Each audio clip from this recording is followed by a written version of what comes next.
Okay, watch this, man. We're only a few seconds to the swamp ass gamer meeting and I'm about to kill your entire vibe in just 3 phrases. PC game launchers. Yeah. Hold that. I don't even know where to start when talking about the insane abundance of all these dumbass third-party launchers that you need on PC just to be able to look at your favorite pixels. I've went into detail about this in older videos that you can check out, but the moral of this graphic novel that's forced upon PC players like taxes is that most of these game launchers, they just really suck. Every company under the sun that might even indirectly breathe video games wants to have their own, required to install game launcher for their own monetary, data tracking, and DRM plaguing reasons. And it is all just annoying as hell to deal with as a player if you don't want to resort to setting sail in illegal waters, especially if you want to play a game that you might already own.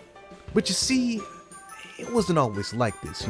There was a sweet little period in time between most games being installed via a disc and then being passed around every online storefront like worldwide liquidation. Yeah, see, there was a time when we had a set collection of online storefronts that people chose to use that still hold weight today, like the GOG, Battle.net, Microsoft's failures, and arguably still the kingpin of them all being Valve's Steam.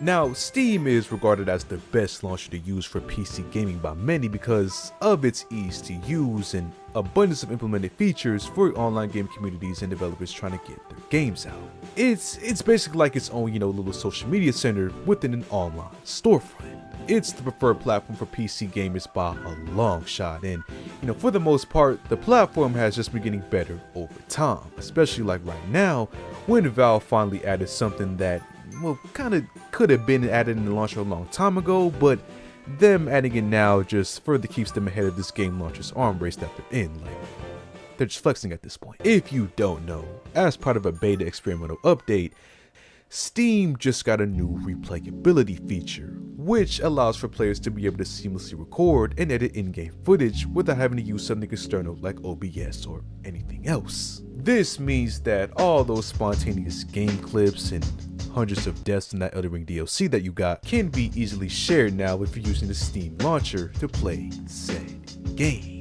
Now, to gain access to this new feature right now, you gotta put in some work like finding a video game Easter egg. Just go to your Steam settings to find your interface tab, and then you gotta choose which beta version to install. Now, apparently, both the Steam Update and Family's beta versions will work and give you this new replay feature, but I chose, the Steam Update one to install because it just sounds better to me. Plus, Ballers game for life. Anyways, though, once you do that, it's gonna have you restart and install the Steam Client Update on your PC. And once you finally get it downloaded, now you'll see that your Steam settings has a new game recording tab where you can fine tune all the settings that you want for your background recordings. Now, the 2 ways to record with this feature currently is through either continuously in the background, meaning everything you do once you open the game is going to be recorded for as long as you allow space for it to, or through recording on demand where you can just use a keybind and record whenever you feel like you're personally ready. Whichever method that works varies on the player and the hardware you're using, but just know if you do the continuous recording, you can edit how long you want each max recording to be and where it gets saved on your hard drive. And once it reaches that max, it just overwrites the previous recording with the new one, so you don't gotta worry about it going overboard and terrorizing that Seagate SSD of yours. Now I had to play with this myself since I often record gameplay with OBS for my social media, so this new feature is kind of big for me, and I chose to use the on-demand recording option for the dope game of Mandalorians. Now, what you're seeing right now is the recording from OBS that I took, but once you see the game go into a minimized tab, that's when I start recording on Steam, since my record keybind is the same as my full screen keybind. I'm a dumbass for that. But after I recorded on Steam, I use the Shift tab menu to access the video playback, and this is where all the fun can happen. Luckily, the recording only captures the in-game window, so you don't see the outside tab like you did when I went out of full screen, so that's pretty good.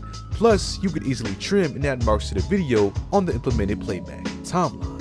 And even, depending if the game that you play supports it, the timeline might even mark up the playback for you, showing moments like where you died, spawned, or other moments like when you're actually playing or winning hours queue up in games with shit servers, which is kinda cool. I personally didn't get that on my Mandalorian's gameplay though, likely because nothing interesting happened other than poor economic decisions. My city is dying. But as I mentioned before, I was able to not only change where all these recordings are saved, but also share the video directly from the Shift tab menu without leaving the game or the tab, which is beyond convenient for a dude like me. Now, as far as performance goes, I didn't really notice much change, at least from the naked eye. I got pretty much the same performance from whenever I usually record with OBS, which is an unnoticeable tiny dip in frames per second, but like I mentioned, the replayability tab allows you to edit video output to a lower or higher quality, so you can tweak that however you need to for your own machine. And that's pretty much the basis of everything that this new update brings with these background recordings. Overall, this is just a solid, better late than never update from the Steam client. Obviously not the best video recording tool out there, if you take this clip seriously, like for TikTok or YouTube Shorts or something, but for someone who already uses the Shift tab menu on Steam games pretty often and just wants a new convenient way of getting out some game recordings, this new feature is undoubtedly going to be welcomed with open arms to the masses once it leaves the beta stage.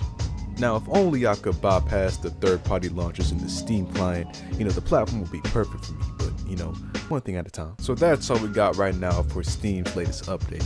Hopefully we get more of these in the future, but we just have to wait and see what the future holds for Steam and its platform.